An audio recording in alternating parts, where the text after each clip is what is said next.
Hi friends, இன்றைக்கி அய்யனார் துணை serial பார்ப்போமா? அய்யனார் துணை சீரியலில் என்ன நடக்குதுன்னு பார்த்தீங்கன்னா, பொங்கல் வைக்கிற சீன் தாங்க நடக்குது.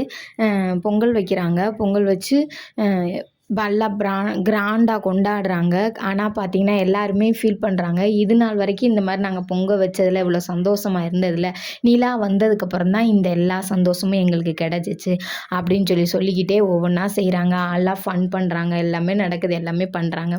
கடைசியில் பொங்கல் பொங்கிருச்சு. அப்புறம் பார்த்தீங்கன்னா, வானதி வராங்க. வானதி வந்துட்டு, என் சேலை எப்படி இருக்கு பாண்டி, நல்லா இருக்கா பாண்டி அப்படின்னு சொல்லி கேட்குறாங்க.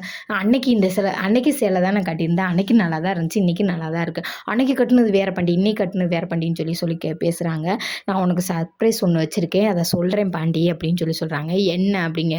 இல்லை இல்லை, நீ ரொம்ப சந்தோஷப்படுவ அதை சொன்னா அப்படின்னு சொல்கிறாங்க. சொல்லிவிட்டு திரும்ப திரும்ப பார்த்தீங்கன்னா, அங்கே பொங்கல் வைக்கிற ஃபங்க்ஷனில் நிலாவை சந்தோஷப்படுத்துகிற மாதிரியே ஒவ்வொருத்தரும் ஒவ்வொன்றும் சொல்லிக்கிட்டே இருக்காங்க. அது நல்லா இருக்குது. அதை பார்த்தீங்கன்னா, வானதிக்கு கோவமாக வருது. அப்புறம் பார்த்தீங்கன்னா, எல்லாமே ரெடி பண்ணி பொங்கல் எடுத்து வச்சு எல்லாத்துக்குமே பரிமாறுறாங்க. அப்போ வானதி உள்ளே வராங்க. அப்போ நிலா சொல்கிறாங்க, வானதி, நான் வேலை பார்த்துக்கிட்டு இருந்தனால உங்களை கவனிக்கலை, இப்போ தான் பார்த்தேன், நீங்கள் நல்லா இருக்கீங்க, உங்கள் சேலை சூப்பராக இருக்குது அப்படின்னு சொல்கிறாங்க. ஓகே, தேங்க்யூ அந்த மாதிரி வானதி அவாய்ட் பண்ணுற மாதிரி பேசுகிறாங்க. ஒரு நிலா ஒன்றும் அதை பெருசாக எடுத்துக்கல. திரும்ப எல்லாத்துக்கும் சாப்பாடு வச்சு எல்லோரும் சாப்பிட்டுக்கிட்டு இருக்காங்க. சாப்பிட்டுக்கிட்டு இருக்கையில் அப்போ சொல்கிறாங்க, வானதி சொல்கிறாங்க, எல்லாத்துக்கும் நான் ஒரு குட் நியூஸ் சொல்ல போகிறேன், எல்லாத்துக்குமே ரொம்ப பிடிக்கும், நான் சொல்கிறேன் அப்படின்னு சொல்கிறாங்க.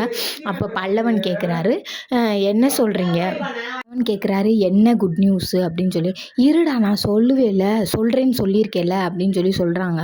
சொல்லிவிட்டு ஆனால் கடைசி வரைக்கும் அவங்க என்ன சீக்ரெட்னு சொல்லவே இல்லை. அதையும் நாளைக்கு தான் காட்டுவாங்கன்னு நினைக்கிறேன். ப்ரொமோவில் காமிச்சதோடு சரி, அதோடு சரி, வேறு எதுவுமே காமிக்கலை. இப்படியே போய்கிட்டு இருக்கு. 2 பேத்துக்கும் கல்யாணம் நடக்குமா நடக்காதா, அதுதாங்க கான்செப்ட்டு. இதோட நாடகம் முடிக்குது. பிடிச்சிருந்தா சப்ஸ்கிரைப் பண்ணிக்கோங்க.